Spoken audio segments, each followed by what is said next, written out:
is my favorite book. It is called Carnivores. Here we go. All right. The lion is known throughout the animal kingdom as king of the beasts.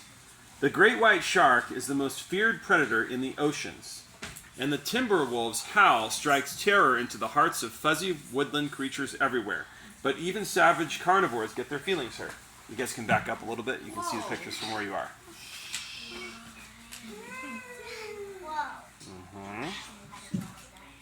Okay, next page. The lion tries to ignore it when the gazelles whisper behind his back. He pretends not to see the zebras looking down their noses at him. The wildebeest call him Bad Kitty just because he's eaten half the neighborhood. It hurts. It really does.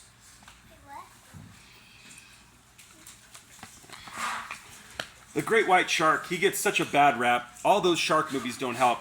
Everyone talks about his feeding frenzies. But he's simply a fast eater.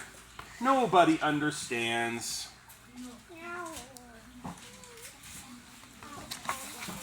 And the timber wolf almost never eats little girls. That Little Red Riding Hood story is very misleading. The bunny rabbits always say, "Quit sneaking up on me," but he's not sneaking. He's just a very quiet walker with vicious fangs and scary eyes. He can't help it.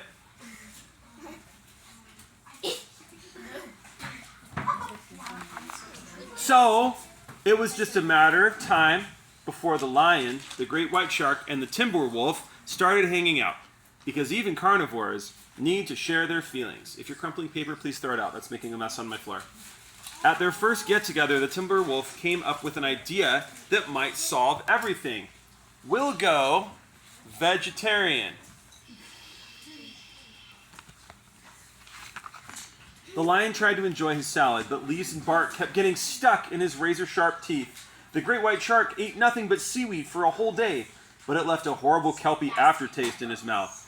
And the timber wolf tried his hardest to eat only berries, but every single berry bush seemed to have a bunny inside. They realized that becoming vegetarians was a silly idea in the first place. Before long, the great white shark came up with a fabulous new idea. New outfits! We'll blend right in. At first, the lion's antelope disguise worked out terrific. Everyone treated him so nicely. But when the other antelope smelled his zebra breath, it was all over.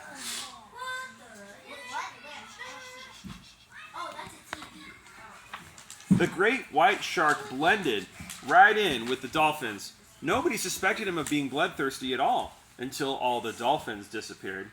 And the timber wolf kept drooling on all the other bunnies. The disguise idea was a dud, which was very frustrating, which made them all hungrier than ever.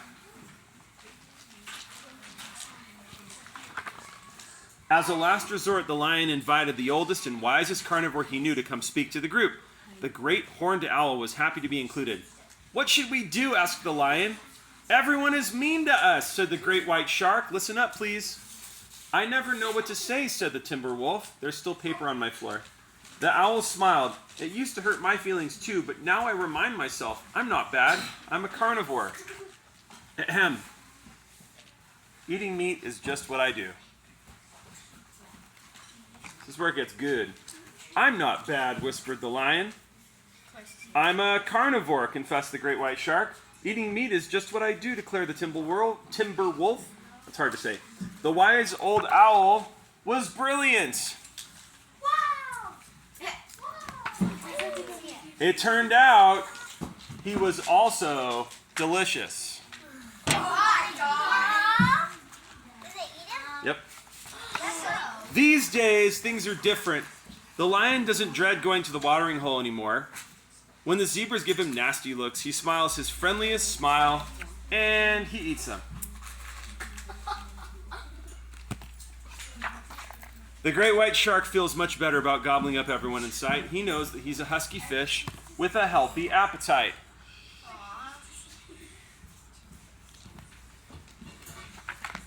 When the timber wolf gets the munchies, he doesn't think twice about grabbing a handful of bunnies.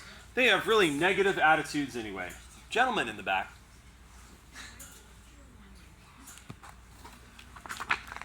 After all, they're not bad. They're carnivores.